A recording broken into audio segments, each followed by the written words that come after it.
Well, our next guest, he knows more about college football and college football history than anybody that I know. Brett Norsworthy and myself have been friends for a long time. Brett, by the way, does an entertaining show in Memphis, 3 to 6, Monday through Friday, Sports Time. And I'm on it occasionally, talk a little golf here and there. He's the pre- and post-game host on the Ole Miss Rebels radio network. Heisman Trophy voter. I mean, Brett, my goodness, your resume, if it gets any longer, Brett, I won't be able to read it. I won't have time. Well, it helps to be around a long time, Doug, doesn't it? And Doug, you look like you did the first day I ever met you. I don't look like that. No, all good. We go way back, that's for sure. Hey, I wanted to ask you so many things I wanted to touch on before we get to the big game in Oxford, which is humongous, by the way.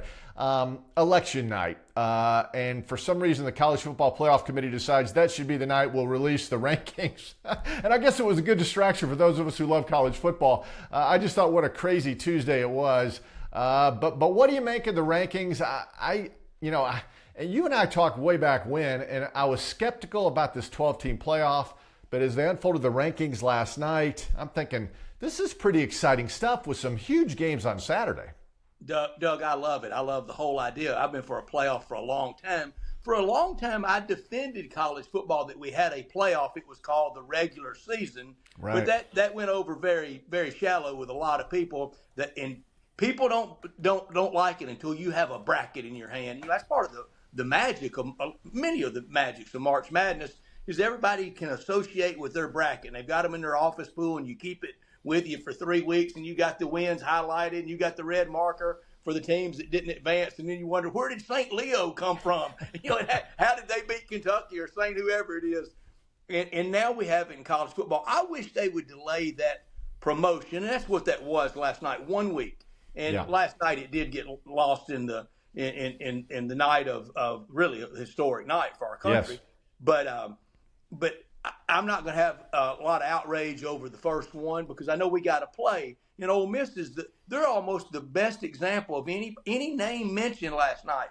Last night means nothing if Ole Miss doesn't win Saturday because then they're going to be way outside looking in, and it's why Saturday's game against Georgia is so very big. I think it's the biggest game ever in Oxford because of the stakes. And one thing I've loved about the college football playoff and the promotion that it's generated is, Doug, even long-timers like us, we all start even with everybody because nobody knows how this is going to end. We've never done it before, and we're not going to stay at 12 very long in the playoff world. At some point, there's got to be some limit. And I tell you who's going to limit it. These players are going to limit it because they know there's just so many push-offs with that Achilles. There's just so many hits that shoulder can take. There's just so many hits those knees can take. And while they're making money now in college football, they're not making the money they can make in the NFL.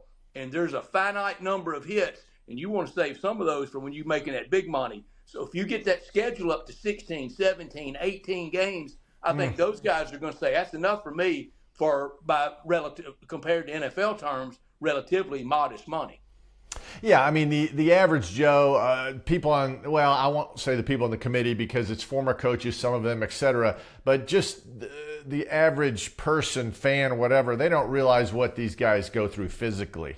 I mean, it is a long, grueling season, and these are young men. And to tack on an extra 2, 3, 4 weeks of the season, I mean, Brett, that's ridiculous.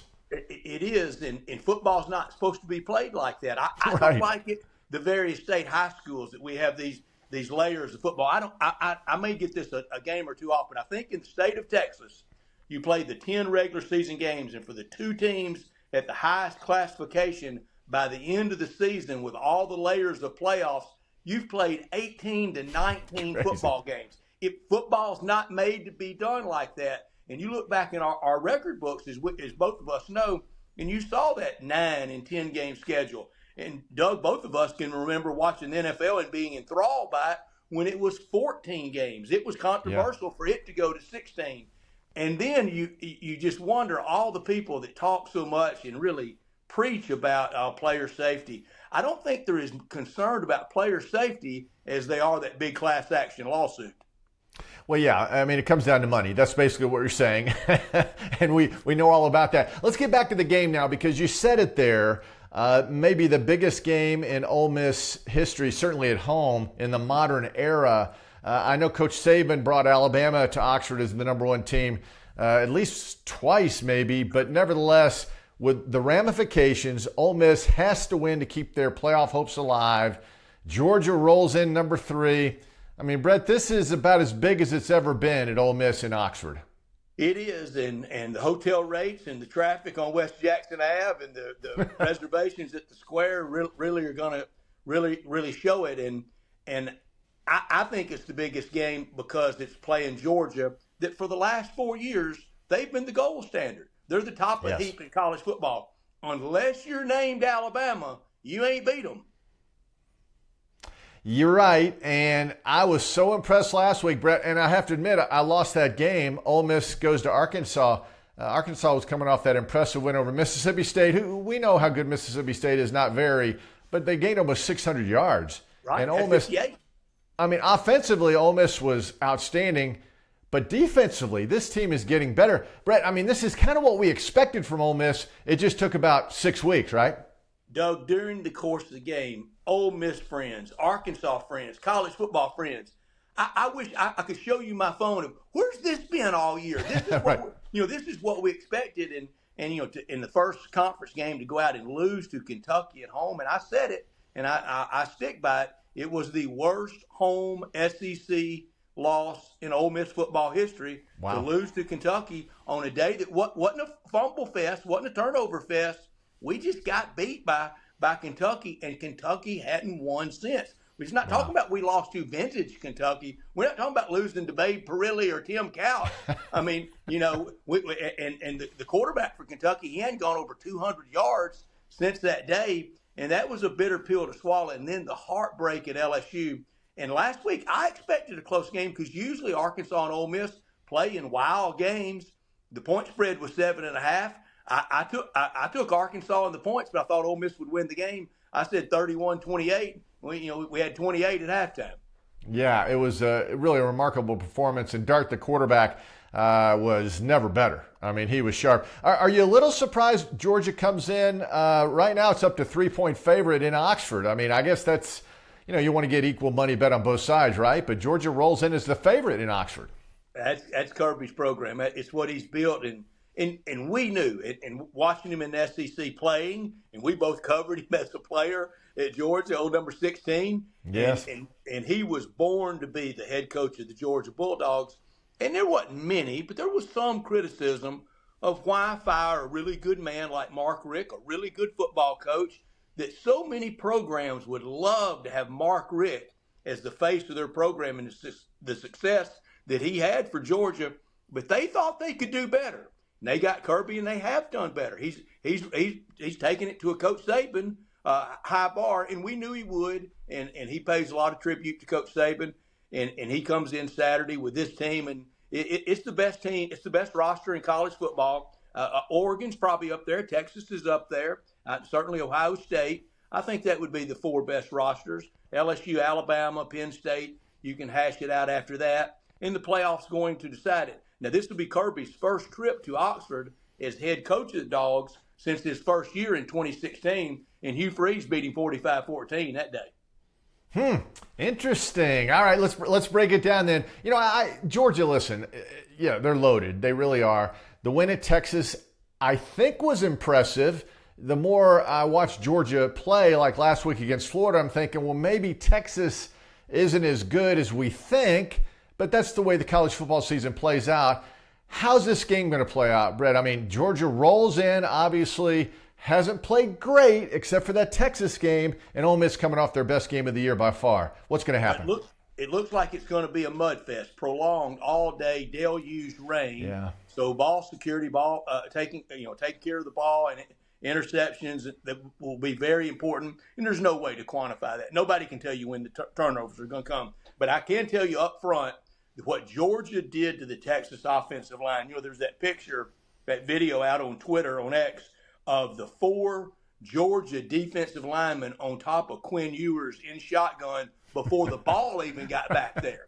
And we see those hosses up front, and Ole Miss has got a really good D-line.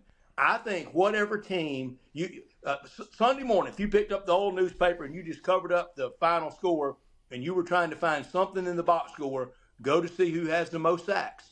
the team with the most sacks will win the game. If Dart gets hit, Ole Miss can't win. Dart's not. He is not prone to turnover. He's very good with the ball, and it's a must in Lane's offense. And Lane requires it and coaches that position so hard and so well. And we saw it at Bama with Blake and Jalen and other great quarterbacks.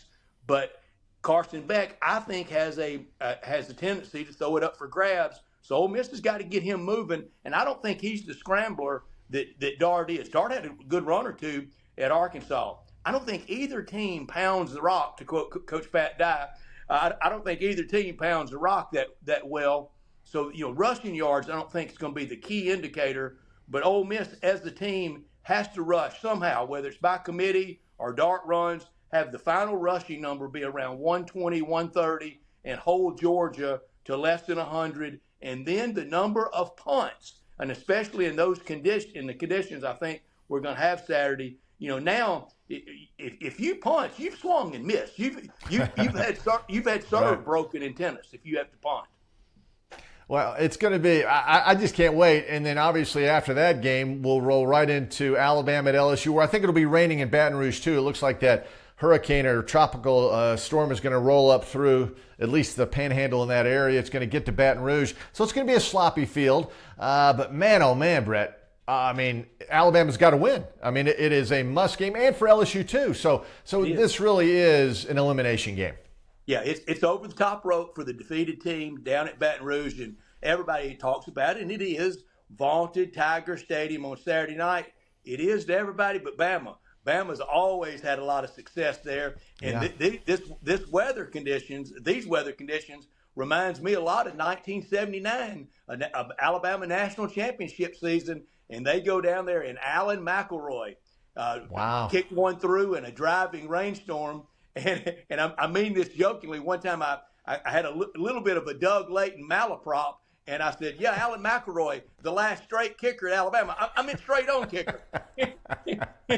That's pretty funny. And I'm glad you mentioned Doug Layton again. I missed the guy terribly. I do too. I'm thinking back, though. I remember when Sean Alexander goes down there as a freshman with Coach Stallings and goes for like 225, which was an incredible game. I remember when David Palmer broke free with a punt return there to win at LSU. A.J. McCarron, T.J. Yeldon, the little screen pass with about a minute to go, won that game. Barrett Jones on the sideline said, don't forget we got the screen pass. Yes. Oh, my goodness. I think we're going to have a conclusion like that again. And obviously the Bryce Young team most recently went down there and Coach Kelly goes for it on fourth down. It goes for the 2-point conversion to win it. That was an exciting finish. So, hey, Coach Kelly's never lost a night game at Tiger Stadium. That's got to mean something, right? He hadn't. In the atmosphere we played in, when I got through post game, it was real late. I was very dejected. And almost simultaneously getting on the elevator was LSU Athletics Director Scott Woodard. And he said it was the 2 or 3 best atmospheres in Tiger Stadium history for the Ole Miss game. But I expect it Saturday night. And the triple headers really worked this year on the Disney platform on ESPN, ABC with the 11 o'clock game, the 2:30 game, and the 6:30 game. The TV ratings reflect it, and the fun of going to Tiger Stadium. I love them to death. You know what you're going to get when you go. I tell everybody, just lose your inhibition. It's going to football in the French Quarter, and you just got to understand it. And you got to get down in the muck and mire, and it's a lot of fun, and it's really fun when you get a win there. But LSU's got a good team. They'd like to have back Labor Day weekend and that loss to USC. Well, it does worry me a bit. The Alabama secondary played great against Missouri.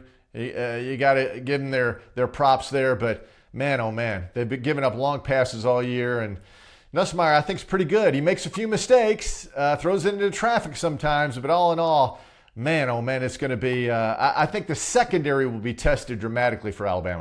I do, too. Nussmeier against us, he wasn't great, but when it mattered, he was. And he didn't turn it over. We didn't lay a glove on him, never got to him a single time. And they sacked Jackson Dart and hit him hard 6 different times. But I think this is Milrose, Bama road moment like it was last year at the Iron Bowl. Maybe it won't come down to 4th and 31, though. Love it very much. Hey, before I let you go, and I remember back 1988, Alabama, Ole Miss, and Jackson. You remember that game? Yeah, Ole Miss goes up 21-0. Yeah. Yes, and then Bill Curry and the team just steamrolls them. What was it, 56 unanswered? I think it was. That I Saturday? think it was 89, but yeah, yeah. Yeah, they're still scoring. And I remember driving back to Birmingham to get all the interviews on the 10 o'clock news. I get it done. I sit down. And at the time, I guess that was NBC at the time, but that's when Kirk Gibson hit the home run for the Dodgers. I mean, what a Saturday that was. Yeah. And then I'm thinking back to the Dodgers here just last week. So, oh my goodness, Brett, this brings back all these good memories. You know what I mean? It flies by. And Doug, I wouldn't have it any other way. I tell people, I've been there, and I've seen the times of my life in college football, and I can honestly say every dream that when I was 10 years old and dreaming about just let me somehow get in it because I knew I wasn't going to play. Every single dream's come true. Wow. I mean, that's a statement itself. I mean, you've seen a lot of games, my friend. I have. I figured up, I think it's over 400 college football games. That's a lot of college Well, football. Good for you. Good. Hey, and I guess you will, doing the pre and post game, you'll be in shelter on Saturday in Oxford, right? As it's pouring down rain. Well, where we set up pregame in the Grove, and it's pretty rain proof. But boy, we had a monsoon a few years ago in a September game against Tulane that we had to quickly evacuate to the press box for pregame, and it was a big mad scramble. You can see it was wires and cords and headphones, but you know how that is in the big mad dash, and that's part of it too. Doug, I love every single aspect about it.